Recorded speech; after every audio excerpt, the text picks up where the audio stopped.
स्वागत है आपका अपने YouTube चैनल अभी के क्लास में। आज का जो हमारा वीडियो है वो है सहप्रभाविता के ऊपर। सहप्रभाविता क्या है? तो सह मतलब होता है यहाँ पे साथ, सह मतलब साथ और प्रभाविता मतलब यानी एक ऐसी स्थिति जिसमें एक गुण को प्रदर्शित करने वाले दो एलील्स एक साथ अपने प्रभाव को दिखाते हैं। ठीक है, ऐसी स्थिति जिसमें दोनों एलील्स अपने गुण को प्रदर्शित करते हैं फिनोटाइप में। ठीक है, वैसी स्थिति को हम क्या कहते हैं? सहप्रभाविता।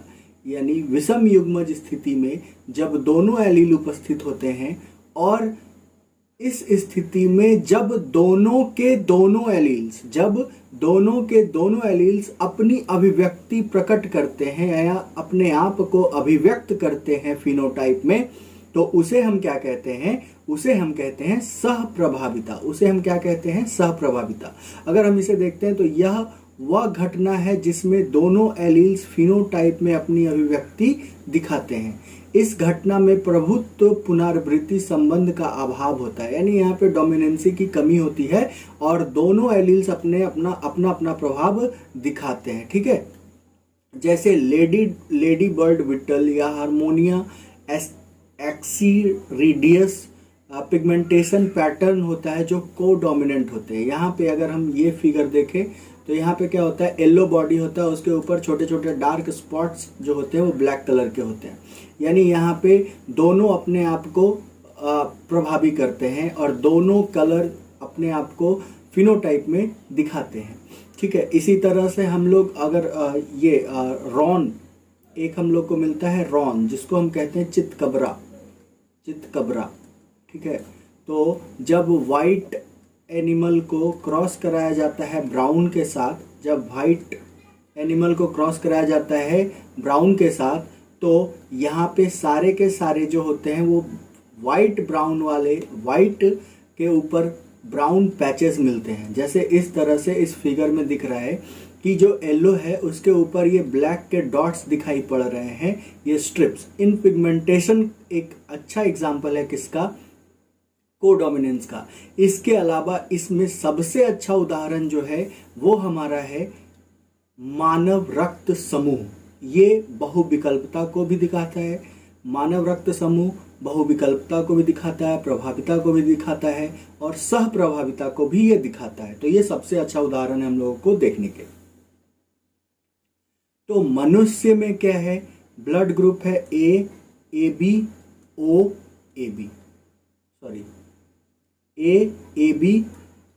ओ और बी। यानी ये जो चार ब्लड ग्रुप हैं, ये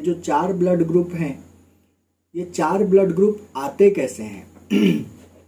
तो हम देखते हैं कि ये जो ब्लड ग्रुप है, मानव का ब्लड ग्रुप जो है वो कंट्रोल होता है। मानव का जो रक्त समूह है, रक्त समूह आई जीन के द्वारा कंट्रोल होता है। आई जीन, या इसे हम एल जीन भी कहते हैं, क्योंकि इसको कार्ल लैंडस्टर ने ढूंढा था, इसलिए उनके ऑनर पे इसे हम एल जीन भी कहते हैं या आई जीन कहते हैं। ठीक है, ये जो आई जीन होते हैं ये गुणसूत्र कितने पे होते हैं? तो ये गुणसूत्र 9 पर होते हैं।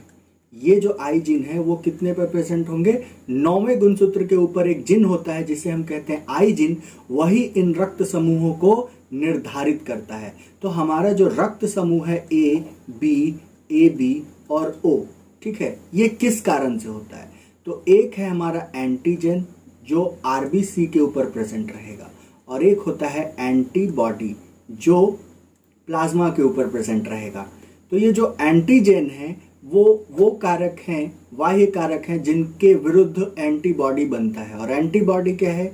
तो वो एक तरह का प्रोटीन है जो बाहरी पदार्थों को या बाहरी जीवों के आगमन से जब हमारा बॉडी बीमार होता है उसको रोकने के लिए ये उत्पन्न होता है एंटीबॉडी।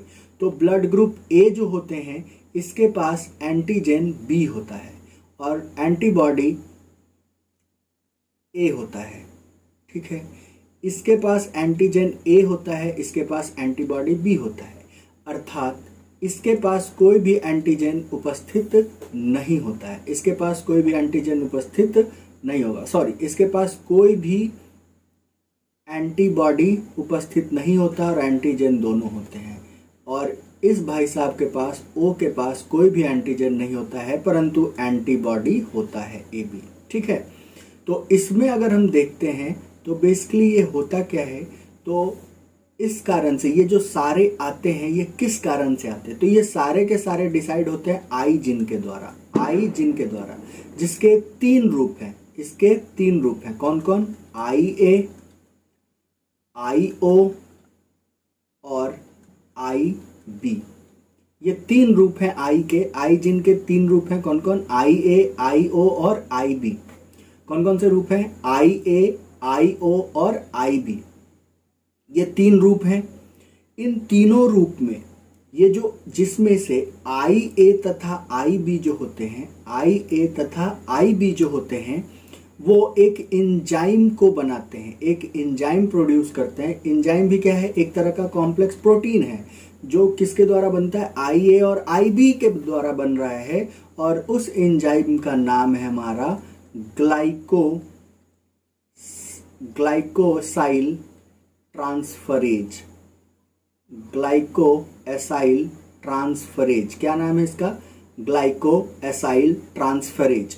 ये एंजाइम किसके द्वारा बनता है, IA और IB के द्वारा। कौन सा एंजाइम बनता है, तो एक एंजाइम बनता है जिसका नाम है ग्लाइकोएसाइल ट्रांसफरेज।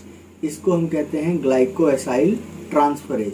और ये जो ग्लाइकोएसाइल ट्रांसफरेज है ये शुगर के साथ ऐड होता है, शुगर और लिपिड के साथ ऐड होता है इसके प्रोडक्ट्स, और ये बनाता है हमारा ग्लाइकोलिपिड। ये क्या बनाता है, ग्लाइकोलिपिड। ठीक है, ये बनाता है ग्लाइकोलिपिड। और ये ग्लाइकोलिपिड जाकर जुड़ जाता है किसके साथ, RBC के एंटीजन के साथ, RBC के एंटीजन के साथ, RBC के सरफेस के साथ जुड़ता है। ये क्या हो जाता है, RBC के सरफेस के साथ जुड़ता है, किसके लिए, एंटीजन को बनाने के लिए। किसके लिए जुड़ता है, ये आपस में RBC के सरफेस से जुड़ता है और क्या बना देता है, एंटीजन। तो यहाँ पे हम लोग देखते हैं कि दो जीन्स हैं IA और IB जो बनाते हैं ग्लाइकोसाइल ट्रांसफरेज एंजाइम। ये जो होता है ये शुगर और लिपिड के साथ मिलने से क्या बनता है, ग्लाइकोलिपिड। और जो ये ग्लाइकोलिपिड फॉर्म्ड होते हैं वो RBC के सरफेस के साथ जुड़कर एंटीजन का निर्माण करते हैं। ठीक है, अब हम लोग देखते हैं कि कौन सा एंजाइम कौन सा एंटीजन बनाएगा।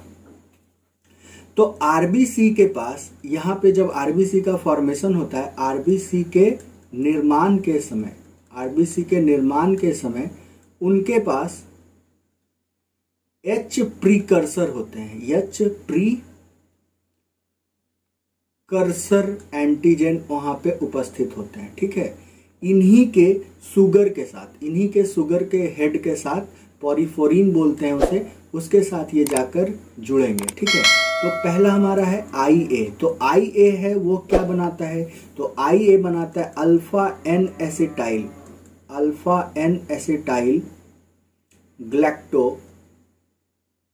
ग्लैक्टोएसामाइल ट्रांसफरेज। ये क्या होगा, IA कौन सा एंजाइम का फॉर्मेशन करेगा, अल्फा N एसिटाइल ग्लैक्टोसामाइल ट्रांसफरेज। ठीक है, क्या बनाएगा ये, अल्फा N एसिटाइल ग्लैक्टोसामाइल ट्रांसफरेज, जो क्या करेगा, तो जो अल्फा N ये क्या करेगा, तो इसको हम देखते हैं। तो ये क्या करेगा, अल्फा N एसिटाइल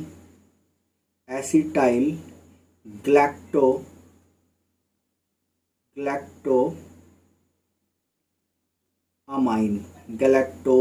अमाइन को किसके साथ जोड़ देगा, शुगर के साथ। किसका, शुगर ऑफ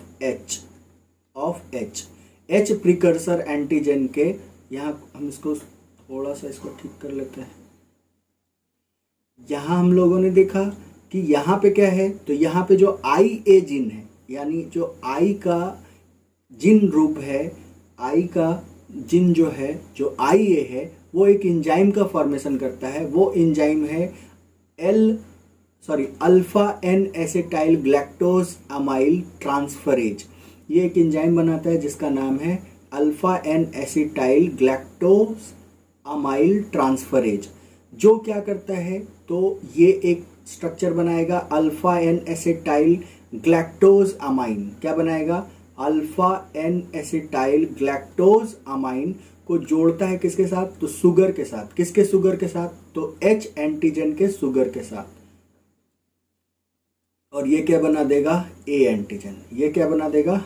A एंटीजन। ठीक है, ये बना देगा A एंटीजन। उसके बाद जो हमारा है दूसरा IB, एक और कौन सा है? IB। ये क्या बनाता है? तो ये एक एंजाइम बनाता है जिसको बोलते हैं alpha D galactose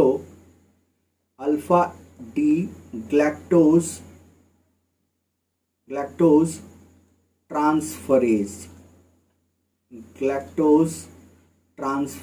alpha D galactose transferase जो क्या करता है, यहाँ से ये ग्लैक्टोज को रिलीज करेगा, ये ग्लैक्टोज को फॉर्म करेगा और ग्लैक्टोज जाकर जुड़ जाता है किसके साथ? H एंटीजन के साथ। किसके साथ जुड़ता है? H एंटीजन के साथ। और क्या बनाता है? B antigen. यानी ये दोनों एंटीजन का जो है वो कैसे बनता है, इसका वीडियो पहले डाल दिया गया है। अगर आप उसे और देखना चाहते हैं तो लिंक डिस्क्रिप्शन बॉक्स में है, आप उसे जाकर देख सकते हैं। तो यहाँ पे हम लोगों ने अभी तक क्या देखा कि जो ह्यूमन ब्लड ग्रुप है, जो मानव रक्त समूह है, मानव रक्त समूह एक सबसे अच्छा उदाहरण है सहप्रभाविता का, प्रभाविता का और बहुविकल्पता का। यानी इसके जो फिनोटाइप्स होते हैं वो 3 एलील्स के द्वारा, यानी 3 जीनों के द्वारा नियंत्रित होते हैं और वो जीन है आई जीन। वो जीन कौन से हैं? आई जीन। और ये जो आई जीन है इसके 3 रूप हैं। कौन कौन से? आई ए, आई बी और आई ओ। कौन कौन से हैं? आई ए, आई बी और आई ओ। ठीक है, जिसमें आई ए और आई बी आई ओ पे प्रभावित होते हैं, आई ओ पे प्रभावित होते हैं, तथा आई ए और आई बी एक दूसरे पे सह प्रभावी होते हैं। ठीक है, अर्थात जब आई ए और आई ओ होगा, जब आई ए और आई ओ होगा तो हमारा ब्लड ग्रुप ए होगा। ठीक है, क्या होगा? ए होगा। जब हमारा ब्लड ग्रुप,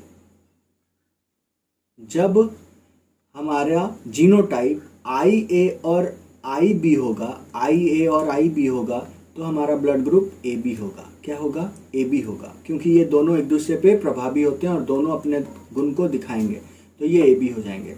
और जब आई बी और आई ओ होंगे, आई बी और आई ओ होंगे, तो वो बी बनाएगा। वो क्या बनाएगा? बी बनाएगा। और जब बी बनाएगा और एक दूसरा क्या बनाएगा? ओ बनाएगा, सॉरी ए बनाएगा। तो ये प्रभाविता वाला जो है उसमें क्या है? 2, एक समयुग्मज, दूसरा विषम युग्मज। एक समयुग्मज, दूसरा विषम युग्मज। तो यहाँ पे हम लोगों ने देख लिया कि मानव का रक्त समूह जो है वो आई जीन के द्वारा होता है निर्धारित, और आई जीन जो है वो गुणसूत्र 9 पर है। किस पे है? गुणसूत्र 9 पे है। और ये जो आई जीन्स होते हैं जिसमें आई ए और आई बी जो होते हैं वो एंजाइम का निर्माण करते हैं, और वो एंजाइम कहलाता है ग्लाइको एसिटाइल ट्रांसफरेज। क्या कहलाता है? ग्लाइकोसेटाइल ट्रांसफरेज, जो क्या करता है? शुगर और लिपिड को जब आपस में ऐड होते हैं तो वो ग्लाइकोलिपिड बनता है, और ग्लाइकोलिपिड जो है वो आरबीसी के सरफेस के साथ जुड़ता है जो एंटीजन का निर्माण करते हैं। ठीक है, अब यहाँ पे हम लोग देखते हैं ए बी और ओ में क्या डिफरेंस है। तो ए के पास एंटीजन बी होता है, एंटीबॉडी ए होता है। इसके पास एंटीबॉडी बी होगा, बी ब्लड ग्रुप वाले के पास एंटीबॉडी बी होगा, एंटीजन ए होगा। ए बी के पास एंटीजन तो होता है लेकिन एंटीबॉडी नहीं होता है। ठीक है, और इसके पास कोई भी एंटीजन नहीं होता है, इसलिए ये किसी को भी ब्लड दे सकता है या किसी से भी ब्लड ले सकता है, लेकिन दे नहीं सकता क्योंकि इसके पास एंटीजन प्रेजेंट है।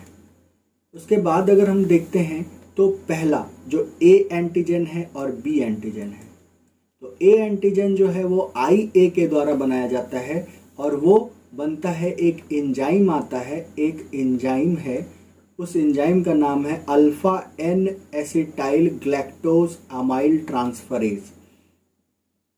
एक एंजाइम है जिसका नाम है alpha N acetyl galactose amyl transferase, जो एक स्ट्रक्चर तैयार करेगा या जो एक प्रोटीन तैयार करेगा। उस प्रोटीन का नाम है alpha N acetyl galactose amine. क्या है वो, क्या बनाएगा, alpha N acetyl galactose amine, जो शुगर के हेड यानी जो एच एंटीजन, जो प्रिकर्सर एच एंटीजन है उसके शुगर पार्ट से जुड़ेगा और किसका फॉर्मेशन कर देगा, ए एंटीजन। क्या बनेगा यहाँ पे, ए एंटीजन। ठीक है। और दूसरा क्या है, अल्फा आई बी, जो अल्फा डी ग्लैक्टोसाइल ट्रांसफरेज का फॉर्मेशन करता है। ये एंजाइम है और इसके द्वारा एक जो प्रोटीन बनेगा वो है ग्लैक्टोज, जो ग्लैक्टोज को एच एंटीजन के साथ जोड़ने का काम करता है। ठीक है। यहाँ पे कौन काम करता है, ग्लैक्टोज को जोड़ने का काम करता है एच एंटीजन के साथ, और वहाँ पे बनता है बी एंटीजन। तो यहाँ पे हम लोग जीनोटाइप देख लेते हैं। तो जीनोटाइप क्या क्या हो सकता है, तो हमारा ब्लड ग्रुप ए है, बी है, ए बी है और ओ है। तो आई जो ए ब्लड ग्रुप है वो सम युग्मज और विषम युग्मज स्थिति में है। तो यहाँ पे लिख लेते हैं विषम युग्मज और यहाँ लिख लेते हैं सम युग्मज। तो विषम युग्मज और सम युग्मज स्थिति में जो दोनों हैं उनका अलग अलग रूप है।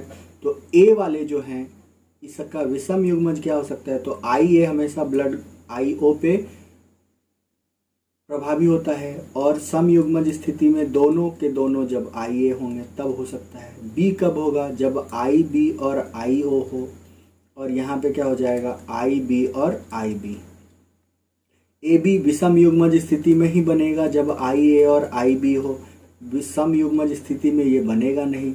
ओ जो है वो हमेशा विषम युग्मज स्थिति में नहीं बनेगा, हमेशा सम युग्मज स्थिति में बनेगा, क्योंकि आई ओ जो होते हैं वो अप्रभावी हैं। क्या हैं, अप्रभावी। इसलिए अप्रभावी गुण अपना कब दिखाएगा, तो हमेशा किसमें, किस स्थिति में, सम युग्मज स्थिति में। किस स्थिति में दिखाएगा, सम युग्मज में। तो इसको हम इस तरह से याद कर लेंगे या लिख लेंगे कहीं पे, आई बी आई ओ ये दोनों जो है इसके ऊपर प्रभावी है। ठीक है, ये दोनों इसके ऊपर प्रभावी है। तो अब जो ए है वो ब्लड ग्रुप किससे नहीं ले सकता, तो ए ब्लड ग्रुप किससे किससे ब्लड ले सकता है, किससे किससे नहीं ले सकता है, उसको इस टेबल से देख लेते हैं। तो अगर ब्लड ग्रुप ए है तो ए ब्लड ग्रुप का जीनोटाइप क्या क्या हो सकता है, आई ए और आई ओ, या आई ए और आई ओ, ये सम युग्मज या विषम युग्मज। तो यहाँ पे किससे ले सकता है ब्लड, ए से ले सकता है या ओ से ले सकता है। ठीक है। अगर बी से लेगा तो उसके पास एंटीजन उसको क्या कर देगा, डिस्ट्रॉय कर देगा। अगर बी ब्लड ग्रुप है तो ये आई बी ये हो सकता है, ये या तो बी से लेगा या तो ओ से लेगा।